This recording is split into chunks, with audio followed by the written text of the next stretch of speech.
ওদের যে প্রবলেমটা সেটা হচ্ছে তোমরা সবাই মনে করো আজকে কালকে থেকে আমি পড়াশোনা শুরু করব এবং আজকে তোমরা যে জিনিসটা জিজ্ঞেস করো ভাই এখন থেকে শুরু করলে সম্ভব কিনা, এই প্রশ্নটা করার পরে কালকেও তোমরা শুরু করবো না, কালকে করতে করতে দেখবে 1 সপ্তাহ পার হয়ে গেছে, 2 সপ্তাহ পার হয়ে গেছে, কিন্তু পরে কামব্যাকটা হচ্ছে না।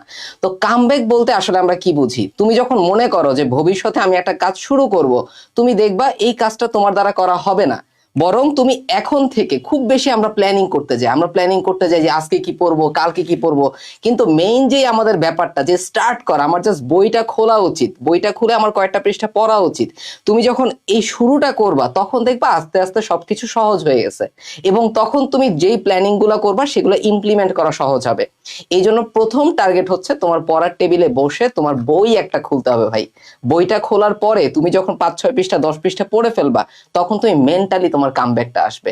এবং আমরা আসলে পড়াশোনা তো করতে বসি ফিজিক্যালি, কিন্তু আমাদের মনের অবস্থাটা বা মনের সিচুয়েশনটা এটাকে হ্যান্ডেল করা খুবই ইম্পর্টেন্ট। তুমি যদি মানসিকভাবে প্রস্তুত না হও তাহলে কিন্তু এত লম্বা একটা জার্নি, সেকেন্ড টাইম জার্নি মানে কিন্তু 10 মাসের বেশি জার্নি, তো এত লম্বা একটা জার্নি তুমি সহজেই কিন্তু খুব সহজে পড়তে বসে গেলা, পড়া হয়ে গেল এমনটা হবে না।